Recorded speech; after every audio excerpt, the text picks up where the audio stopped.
Before Rome ruled the world, it knelt before a forgotten teacher. You walk the cobbled streets of Florence. The afternoon sun casts shadows on ancient stones, and tourists chatter without realizing what lies beneath their feet. Cities like Florence, Perugia, and even Rome itself sit atop the bones of a civilization that once shaped the very soul of Italy, and then vanished into whispers. The Etruscans, not Romans, not Greeks, not barbarians. A sophisticated, artistic, spiritual, and oddly, elusive people who, at their peak, were the masters of central Italy. A quarter of Italy's population today lives in cities that the Etruscans founded, yet few could tell you who they were. Even fewer could explain how their fingerprints are still smudged across everything from Roman architecture to the letters on your keyboard. Yes, even the alphabet you're reading now, Latin, was built on the bones of Etruscan writing, which itself was adapted from Greek. The Romans didn't invent the script. They inherited it, and they inherited far more than that. Before Rome, there was Etruria. The myth says Rome was founded by two brothers raised by a she-wolf, but behind every myth there's a ritual, a structure, and the rituals used to found Rome, if you dig into ancient sources, were Etruscan. Even Rome's last kings weren't Roman at all. They were Etruscans. Rulers like Lucius Tarquinius Priscus and Tarquinius Superbus. Their names echo power. Their influence shaped Rome in its infancy. And then Rome erased them. The student surpassed the teacher and quietly buried the lesson.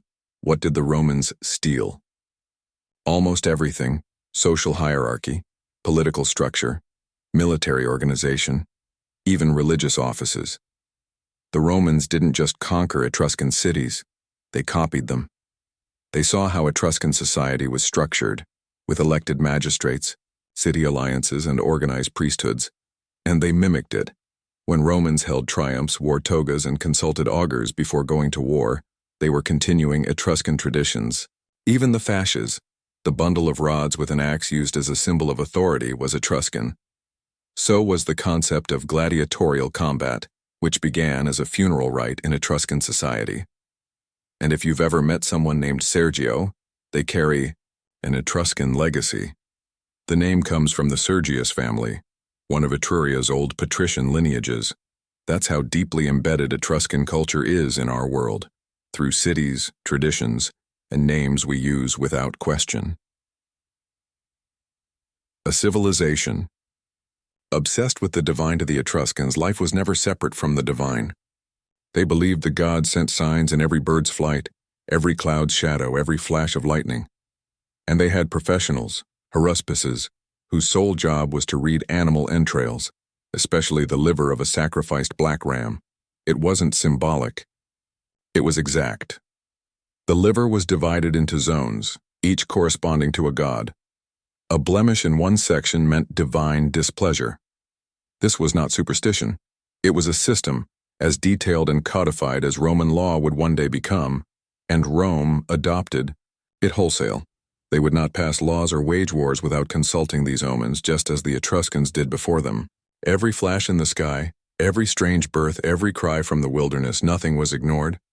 Because the gods were always speaking, you just had to know how to listen. The alphabet wasn't born in Rome, one of the most ironic twists in history. Latin, the language of the Roman Empire, was written using an alphabet the Romans didn't create. They borrowed the Etruscan script, which was itself a variation of the Greek alphabet adapted by Etruscan traders. The Romans carved their laws in Latin. They wrote the speeches of Cicero, the histories of Livy, the poetry of Virgil. But the shapes of their letters, A, B, C, were Etruscan first. Even the earliest Latin inscriptions show signs of being taught by Etruscan scribes. In a way, Etruscans taught Rome not only how to speak to the gods, but how to write their own history. Why don't we know this? Because the Etruscans didn't leave libraries. They didn't build colosseums or empires that sprawled across continents. Their writing survives mostly in tomb inscriptions and ritual objects. They buried their dead in houses carved from stone, decorated with paintings of banquets, dancers, and musicians. They were artists, engineers, thinkers, but not conquerors. Rome, in contrast, knew how to make itself immortal. Rome built roads that endured. Rome wrote histories in volumes. Rome won wars and wrote songs about them. Etruria faded not because it was weak, but because its greatness wasn't built on domination. And that's why we forget them. Did they really disappear? Not exactly. Many Etruscans eventually became Roman citizens. They didn't resist assimilation, they embraced it. By the time of the empire, several Roman emperors were of Etruscan descent. Augustus, the first emperor, proudly traced his lineage to Etruria. Emperor Claudius, one of the most scholarly rulers in Roman history, was so fascinated by Etruscan culture that he wrote a 20-volume history of their civilization. Tragically, none of those volumes survive. We only know they existed because later historians mentioned them. Still, something remains, not in books, but in blood. Genetic studies show that many people in modern Tuscany are direct descendants of the Etruscans. Their DNA didn't vanish. It just changed its name. A civilization in the shadows. In the end, the Etruscans are not a lost people. They are a silenced people. Their greatness was woven into Rome's rise. Quietly, sometimes unwillingly, often uncredited. They taught Rome how to read the stars, how to pray, how to rule. They built cities where millions now live. They created art that Rome copied. They developed ideas that others took credit for, and then they stepped off the stage. But history is catching up. Each year, new discoveries are pulled from Etruscan tombs. Each inscription brings us closer to their forgotten voice. And each time we study Rome, we also hear the echo of the civilization that made it possible. They left no origin story, no epic poem, no carved stone proclaiming where they began. Just bones, pottery, and silence. The mystery of the Etruscans doesn't begin with their downfall. It begins with their arrival, or rather, the absence of one. Most great civilizations trumpet their beginnings. Egypt had its flood myths. Rome claimed descent from gods. The Greeks traced their lineage to Olympus and Troy. But the Etruscans? Nothing. No founding myth that survived. No origin story. Carved in stone, just fragments, guesses, and contradictions, and in that silence, historians began to argue. The Herodotus theory. Foreigners from the East, let's start with a classic. In the 5th century BC, the Greek historian Herodotus believed the Etruscans were migrants from Lydia, an ancient kingdom in what's now Western Turkey. According to him, a famine struck Lydia. Half the population stayed.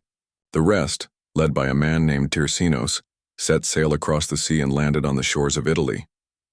The Etruscans, Herodotus said, were those voyagers. It sounds plausible. After all, Etruscan culture does share eerie similarities with ancient Near Eastern civilizations, ornamental styles, burial customs, and even religious practices. Their obsession with divination feels Mesopotamian. Their artistry carries Eastern flourishes. Even their name in Greek, Tyrrhenians, could be linked to Tirsinos, the supposed leader.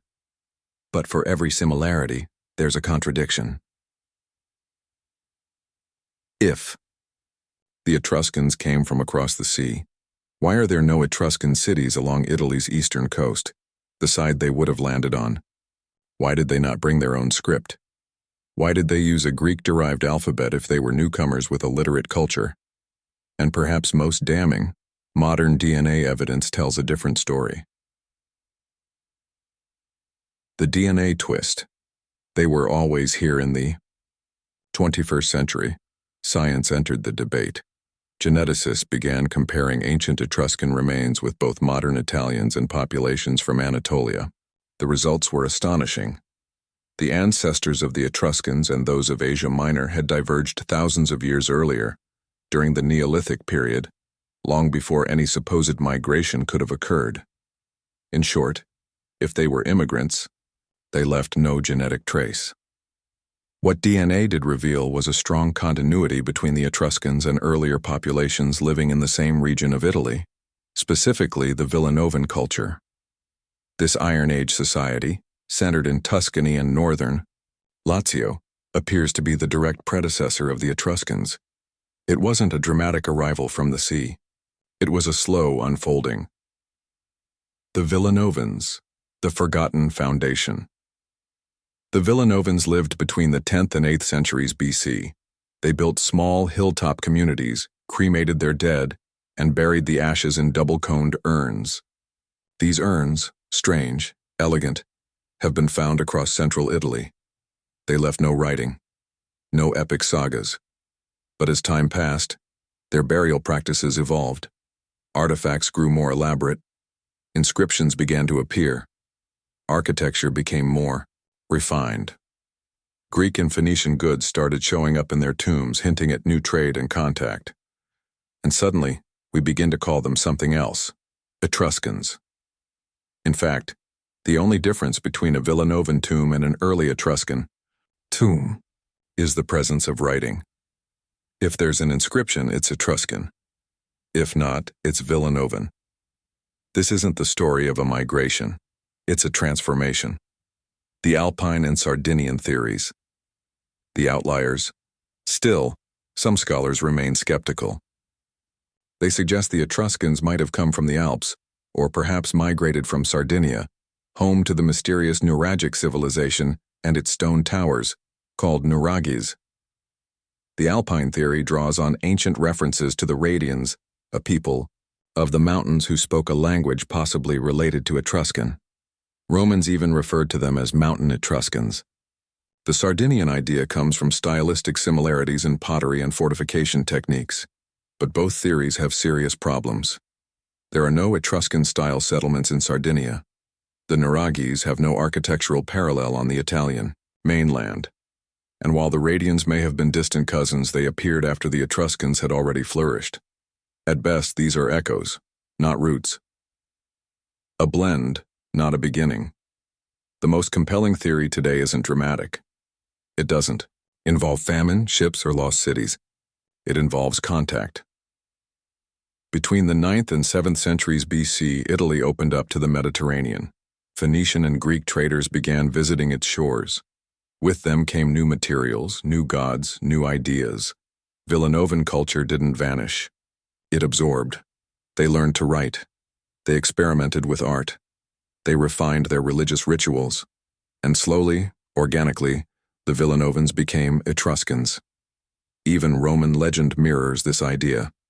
One of Rome's earliest kings, Lucius Tarquinius, Priscus, was said to be half Greek, half Etruscan, a child of blending, a product of exchange. The Etruscans weren't born, they were forged. But why all the confusion? Because the Etruscans didn't tell us, they wrote little. What they did write is mostly funerary. There are no grand narratives, no epic poems, no royal chronicles. We know more about them from Greek and Roman authors than from their own records, and those sources often contradict one another. Some claim the Etruscans came from the east. Others say they were as native to Italy as olive trees. That absence of a clear, self-defined origin story has allowed every era, ancient and modern, to project its own theories onto them. Were they noble ancestors, foreign invaders, mystics from the east, hill folk who got lucky? The truth may be all or none of these. The power of not knowing, ironically, it is this very uncertainty that gives the Etruscans their allure. They weren't the loudest civilization. They didn't conquer the known world. But they persisted, quietly shaping the culture of their more famous successors. The mystery of their origin is not a flaw. It's a feature. And maybe that's the real secret. While others carved their names into history with blood and conquest, the Etruscans whispered theirs into stone song and ritual, waiting for someone to listen. They left behind thousands of words carved in stone. We've translated them all, and we still don't understand. We think of writing as permanence, etched in marble, inked in scrolls, printed on paper meant to last forever. But what if a civilization mastered writing and still left us with silence? That is the riddle of the Etruscans. They had a written language. They carved it, inked it, painted it. It appears on tombs, pottery, statues, mirrors, even in gold and linen. But despite all that, no one can truly read it. It is, perhaps, the greatest unsolved code of the ancient world. The alphabet without a voice. Let's be clear. Etruscans had an alphabet. In fact, it's nearly identical to early Greek, so we know how to pronounce the letters. We can read the inscriptions, but we don't know what most of them mean. It's like hearing someone sing in a language you don't speak. You catch the rhythm, even the melody, but the meaning? Lost. That's because Etruscan is not Indo-European. It's unrelated to Latin, Greek, or any language most scholars are trained in. And while about 400 words have been identified with some confidence, names, numbers, common phrases, the rest is guesswork. Thousands of inscriptions survive, but nearly all are short, repetitive, and ritualistic.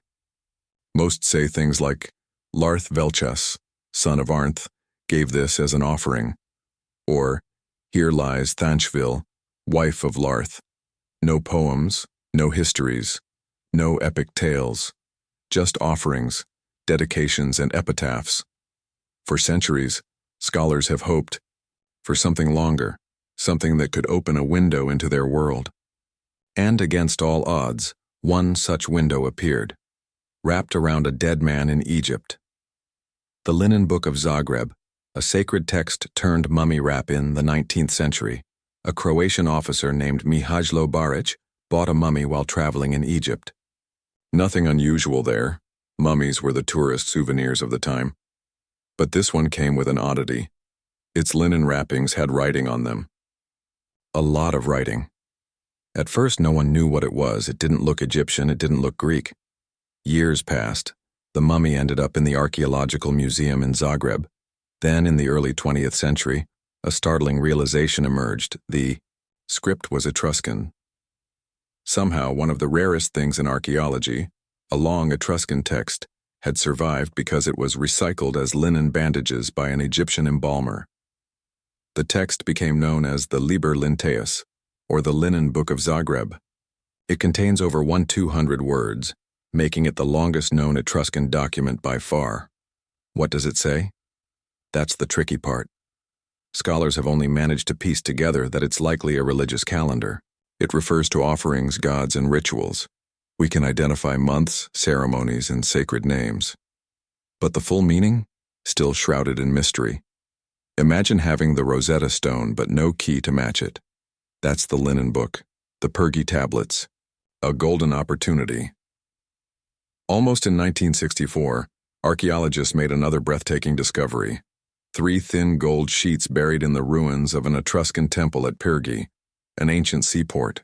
2 were inscribed in Etruscan. The third, in Phoenician.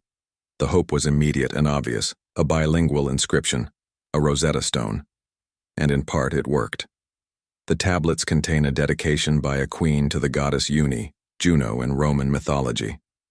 They mention temples, gifts, and divine favor. But here's the catch. The Etruscan and Phoenician versions don't line up word for word. The Etruscan version is longer and includes phrases that don't appear in the Phoenician. Still, the Pergi tablets helped confirm some vocabulary and gave scholars clues about grammar and syntax. But it wasn't enough to break the code. Related. Languages. Echoes in the mountains and seas over the years, linguists have spotted possible connections between Etruscan and 2 other ancient tongues. Rhaetic, spoken in the Alps. Lemnian, found on the Greek island of Lemnos. In both cases, the similarities are intriguing, shared suffixes, similar word structures, and overlapping vocabulary. Greek writers even referred to the Lemnians and Etruscans with the same word, Tyrrhenians. Could they all have once spoken dialects of the same mother language? Maybe. But here's the problem. We understand Rhaetic and Lemnian even less than Etruscan. The surviving texts are extremely short. No grammars, no dictionaries. Just fragments scratched onto pottery or stone. So instead of a ladder out of the pit, these languages feel more like mirrors, reflecting the mystery back at us. Why is Etruscan so hard to decipher? Several reasons, none of them encouraging. 2, few long texts. The average Etruscan inscription is 520 words. There's not enough context to build complex meaning. No known bilinguals. Aside from Pergi, there's no Etruscan text with a side-by-side translation in a known language. Unique grammar. Etruscan appears to be agglutinative, meaning it builds words by sticking smaller elements together. Prefixes, suffixes, stems, like puzzle pieces. Without knowing the rules, it's almost impossible to parse. No living descendants. Unlike Latin, which evolved into Italian, Spanish, French, and more, Etruscan died out completely. By the 2nd century AD, it was gone, not just unused. Forgotten. What we do know.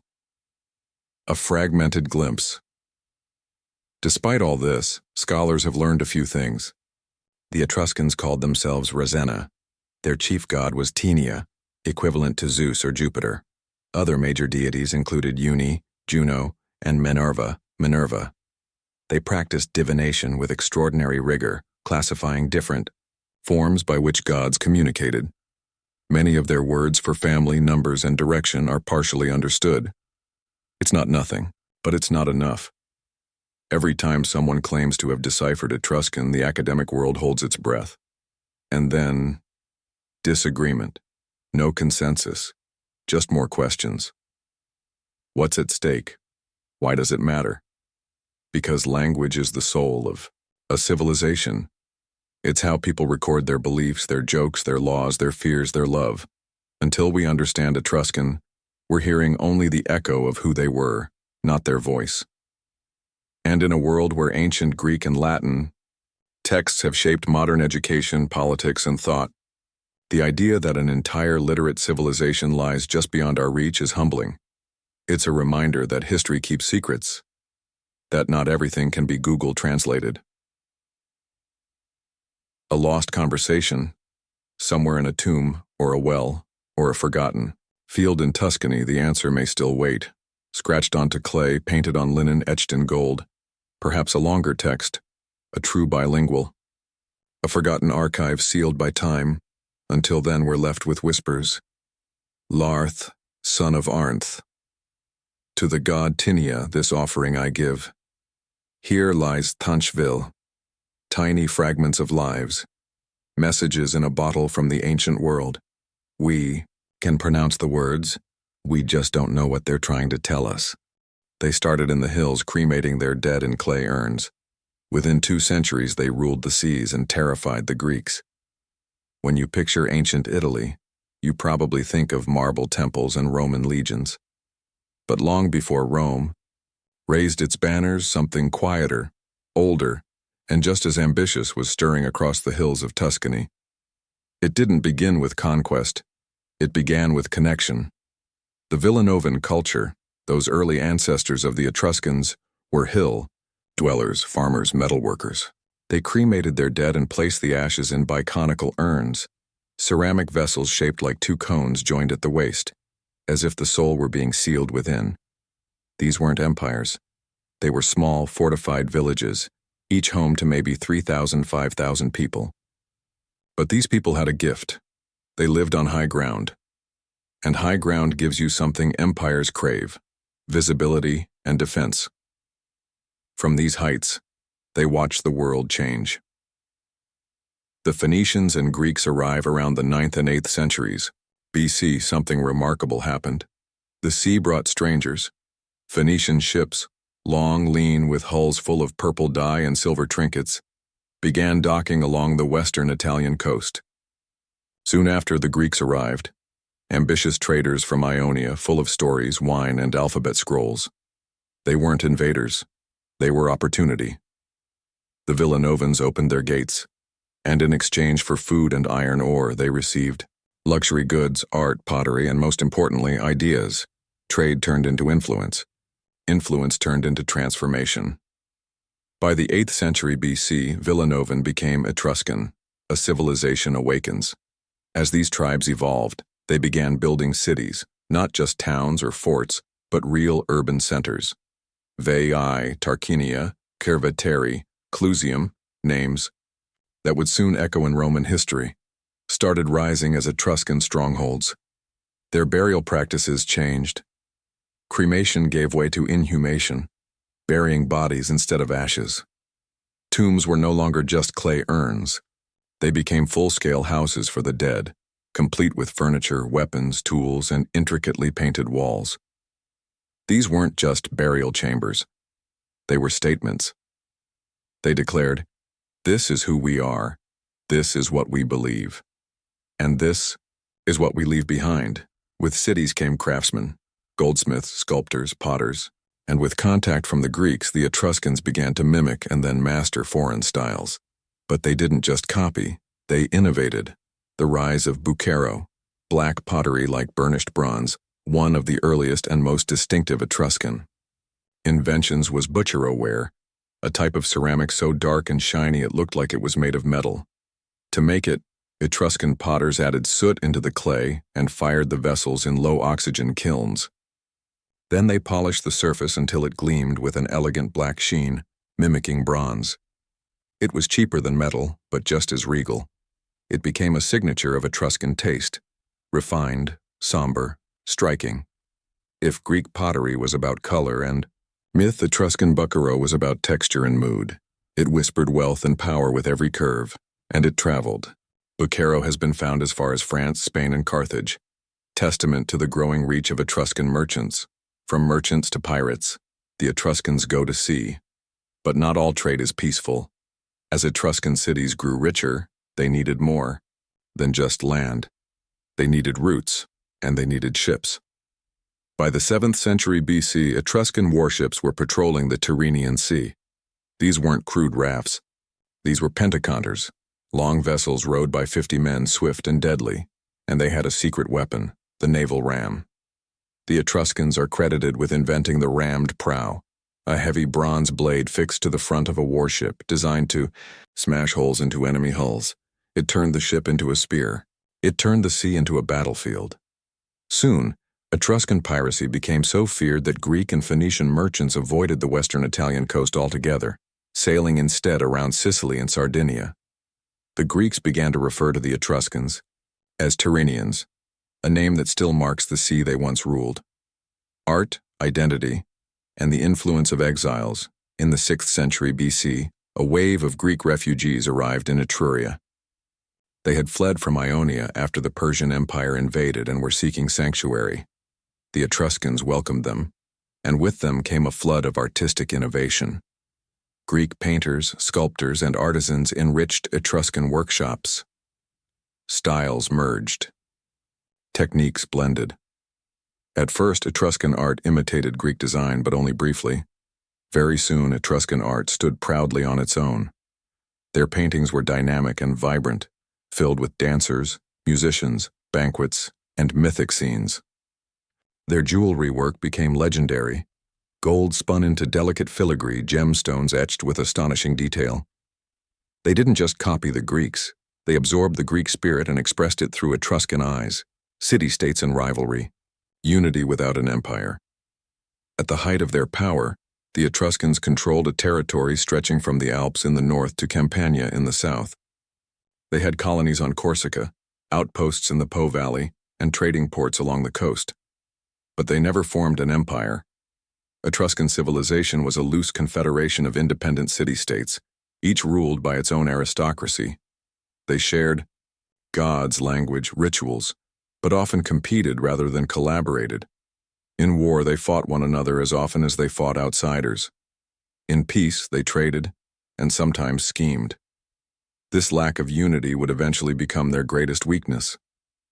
But for now, it allowed cities to grow organically, each developing its own character, its own artisans, its own legacy. The Rome connection, not just neighbors, overlords. As Etruscan power expanded southward, they encountered a small, swampy village near the Tiber River, Rome. At first it was just another town, but over time it fell under Etruscan rule. Kings like Tarquinius Priscus and Tarquinius Superbus, both Etruscans, ruled over Rome in the 6th century BC.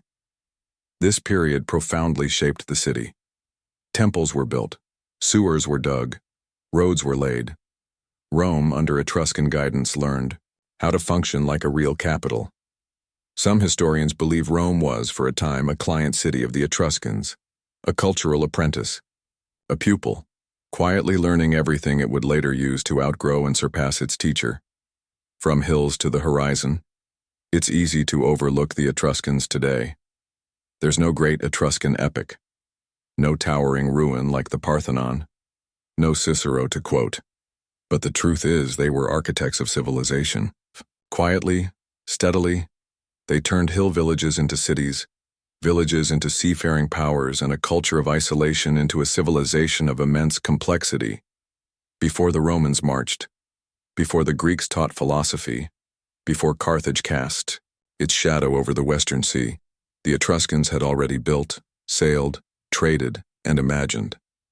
And now, their memory flickers on museum shelves and shattered tombs, but also in every letter of our alphabet, every republic that borrows from Rome, and every question we still ask about the past. To the Romans, they were corrupt. To the Greeks, they were scandalous. To themselves, indeed, they were simply civilized. History is rarely objective. It remembers what it wants to remember and buries what it doesn't. Nowhere is that more apparent than in how the Etruscans were remembered by their successors, especially by the Romans. For all they owed the Etruscans, kingship, architecture, religion, and literacy, Roman writers couldn't resist portraying them as soft, indulgent, and morally questionable. Why? Because the Etruscans dared to live differently. They ate too well. The Romans prided themselves on austere simplicity. Early Roman elites would boast that they ate only one meal a day, cold, plain, and dignified. Eating more than once was seen as weakness, a lack of discipline. The Etruscans? They enjoyed 3 hot meals a day. They cooked with herbs, drank fine wine, used silver utensils, and lounged on cushioned sofas as they dined. They turned meals into celebrations, with music, poetry, and dancing. To Roman eyes, this was excess, indulgence, even decadence. To us, it sounds like they knew how to live. They let women join the party. If you want to understand why the Etruscans truly horrified their neighbors, forget food. Think freedom, especially the freedom of women. In both Greek and early Roman societies, women were expected to be invisible. They did not dine with men. They did not speak in public. They certainly did not attend banquets. In Etruria, they did all 3. Etruscan women reclined at banquets alongside their husbands. They drank wine, participated in conversations, and were honored in inscriptions as individuals with names, titles, and status. Greeks and Romans were stunned. Greek historian Theopompus sneered that Etruscan women were promiscuous and shared husbands. Roman authors accused them of shameless behavior. But archaeology tells a different story. Etruscan tombs often depict husband and wife together, reclining as equals, a scene unimaginable in Greece or early Rome. These weren't acts of scandal. They were acts of equality. They painted joy, not just war. When we think of ancient art, we often imagine solemn statues, warlike friezes, or frozen gods staring down at us. But Etruscan art? It smiles. Inside their tombs, we don't find grim reminders of death. We find dancers mid-step, musicians playing flutes, couples holding hands. The colors are warm, reds, golds, deep blues, and the scenes pulse with energy. They painted what they valued: celebration, connection, sensuality. It wasn't that they didn't fear death. They simply refused to let it define them. For the Etruscans, to die wasn't to vanish, it was to join the banquet on the other side, and they painted their way into that eternity. Their jewelry spoke in whispers. Etruscan artisans were master goldsmiths. But their genius wasn't in size or extravagance. It was in precision. Take, for example, the pendant of the river god Achelous, barely the size of a coin. But the beard, composed of tiny gold granules, each one less than 0.5 millimeter wide, fused with mathematical accuracy. Their techniques, like granulation and filigree, were so advanced that modern jewelers still struggle to replicate them. These weren't mere ornaments. They were tiny, wearable masterpieces carrying myths, symbols, and prayers. They wore beauty like armor, quiet, sacred, personal. They worshipped differently. The Etruscan pantheon was similar to the Greek and Roman, gods of thunder, wisdom, and love. But they worshipped them in wholly unique ways. Their god of thunder, Tinia, was like Zeus or Jupiter, but with a darker, more secretive nature. Their goddess of wisdom, Minerva, wasn't just about intellect. She was also a protector of cities and craft. They didn't just fear their gods. They consulted them, meticulously, obsessively. Through haruspices, they read animal livers. Through augurs, they read the sky. Through fulgurators, they interpreted lightning bolts. Every important action, from war to marriage, required divine approval. The Romans inherited this. But where Romans turned it into bureaucracy, the Etruscans had treated it as sacred communication. Religion wasn't ritual. It was relationship. They fought. But not like Rome. Make no mistake, the Etruscans were warriors. They fought neighboring tribes, rival cities, and eventually the Romans themselves. But their warfare had different goals. They didn't seek to build empires. They fought for prestige, resources, and captives, raiding enemy fields, stealing cattle, taking slaves. These were the goals of many Etruscan conflicts. There were no dreams of conquering all of Italy, no grand strategy of domination. They were city-states, each defending its own interests. Even their naval campaigns, powerful as they were aimed more at controlling trade routes than conquest. They intimidated with piracy and blockades, but rarely occupied foreign lands. They could have built an empire, but they chose not to. And that's why they were erased. To Greek and Roman writers, the Etruscans were everything a serious civilization should not be. Too feminine, too joyful, too comfortable with desire, too unwilling to conquer. And when the Romans overthrew their last Etruscan king in 509 BC, the tone of history began to shift. Rome, like so many rising powers, needed a villain, a symbol of what not to be. They painted the Etruscans as decadent, corrupt, doomed by luxury. And yet that narrative says more about Rome than about Etruria, because it wasn't decadence that doomed the Etruscans. It was something else entirely. What they were really guilty of, they lacked unity. The Etruscans never formed a true confederation. Each city-state pursued its own survival, even as Roman power rose in the south and Celtic invasions came from the north.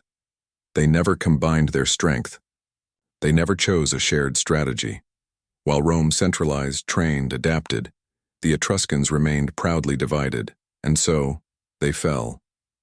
Not in a dramatic collapse, but in a slow surrender, city by city, one by one, until all that remained were memories and the foundations of the empire that replaced them.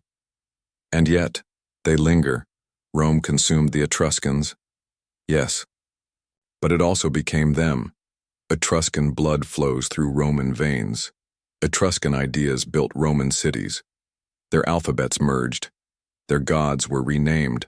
Their customs repackaged. Even Roman emperors, Augustus, Claudius, and others, proudly claimed Etruscan heritage. What does that tell you? It tells you the Romans didn't destroy the Etruscans. They were gone. And yet, when Rome was dying, it called them back. The Etruscans didn't fall in a single battle. They didn't vanish overnight in fire and conquest. Their civilization unraveled like a tapestry slowly coming undone. Pulled, thread by thread until only fragments remained. Their end is not the story of collapse. It's a story of disunity, of slow erosion, and of the quiet tragedy that comes when a people fail to stand together against a rising storm. And yet, in the final moments of a dying empire, when fear returned to Rome, they were remembered. The real enemy was not Rome. It was themselves. By the start of the 5th century BC, Etruscan civilization had reached its golden age. Their cities were thriving, their influence stretched across Italy and into the Mediterranean, and their culture was rich, with art, religion, and ritual. But even then, cracks were forming. The Etruscans had no central government, no united army. They were a network of independent city-states, Veii, Tarquinia, Clusium, and others, each with its own leadership, ambitions, and rivalries. And while Rome, their former student, began to consolidate power with alarming speed, the Etruscans remained proudly isolated, allies one moment, enemies the next. When Rome overthrew its last Etruscan king in 509 BC, it should have been a turning point. The Etruscan League could have united, struck back, reasserted control. They didn't, and that silence was the beginning of the end. One by one, the cities fell in the centuries that followed. The Etruscans faced threats on every front. From the north came the Gauls, raiding, pillaging, burning. From the south, the Romans, expanding with iron discipline and relentless strategy. From the west, the Greeks, seizing the seas and cutting off trade. In 396 BC, the Roman Republic captured Veii, one of the greatest Etruscan cities. It was a psychological blow as much as a military one. Veii had been a rival of Rome for centuries. Its fall sent a clear message. Rome was no longer a student, it was a conqueror. Then came 387 BC and the nightmare no one expected, the Gallic sack of Rome. The invaders didn't stop with the capital. They poured through Etruria, ravaging cities, burning temples, destroying what generations had built. But even then, the Etruscans could not unite. City fought city. Neighbors refused to aid one another. Some even allied with Rome against other Etruscans, and so the slow conquest continued. With each decade, Roman borders crept further north. Etruscan independence shrank. By the dawn of the 3rd century BC, most Etruscan cities had been reduced to client states, not truly conquered, but no longer free, bound to Roman treaties, controlled by Roman garrisons. The age of Etruria was over. No rebellion, no revolution, just absorption. What's perhaps most haunting is that the Etruscans did not resist. When Hannibal invaded Italy during the Second Punic War, he expected the recently subjugated Etruscans to rise against their Roman overlords. None did, not a single. Etruscan city joined him. They had accepted their fate, not with fire, but with silence. Many were granted Roman citizenship. Etruscan elites began serving in Roman politics. Their children married into Roman families. Their gods were renamed. Their temples were rebuilt with Roman columns. Their language faded from use, not erased, but overwritten. The bloodline didn't end. It was rebranded. By 27 BC, under Augustus, the Etruscans were fully integrated into the Roman state. Their old cities were still thriving, but as Roman towns. Some emperors were proud of their Etruscan roots. Augustus, the first Roman emperor, claimed Etruscan ancestry. Claudius, the historian emperor, devoted years to studying their language and writing a 20-volume history of Etruria, now lost to time. Herennius Etruscus, Hostilian, Tribonianus Gallus, all bore the name and blood of a people Rome once feared. And still, that ancient voice grew quieter. By the 2nd century AD, the Etruscan language was gone, no longer spoken, no longer written, its last words likely whispered between grandparents and grandchildren, lost in the laughter of a Roman forum. But they weren't truly gone. Genetic studies in the 21st century have confirmed what many suspected. Etruscan DNA lived on.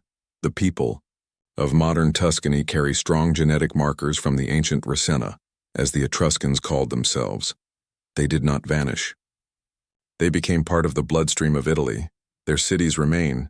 Their tombs still stand. Their art still inspires. Their rituals echo in the shadows of Roman customs. And in one final moment, they spoke again, the final prophecy, Rome's last. Cry for helpin'. 410 AD, the world changed. Rome, no longer an empire but a wounded giant, faced its greatest threat in centuries. The Goths under King Alaric were at the gates. The eternal city, untouched for 800 years, was about to fall. Panic swept through the capital, and in desperation the city's leaders, the urban prefect and even Pope Innocent the Younger, turned not to the Christian God, nor to Jupiter, but to the last of the Etruscan haruspices. They asked these ancient seers to consult the gods the Romans had long since abandoned. They wanted omens, signs, hope. Instead, the prophecy came back grim. Rome will fall, and so it did. That night the gates were opened, the city was sacked, gold stolen, temples desecrated, history cracked down the middle. And the Etruscans? That was the last time their voice was ever heard in the chronicles of the world. One final reading. One final truth. They never needed an empire to endure. The Romans built an empire of steel and stone. It collapsed. The Greeks gave the world philosophy and theater, but their cities were conquered. The Etruscans, they gave the world mystery. They never ruled vast territories. They never claimed divine right over continents, but they left fingerprints on civilizations far larger than their own. They whispered their wisdom into Rome's ears. They carved their beliefs into clay. They built cities still lived in today. And when the gods fell silent, they were the last ones who still knew how to listen. Before Rome ruled the world, it knelt before a forgotten teacher. Maybe, just maybe, we're finally listening again.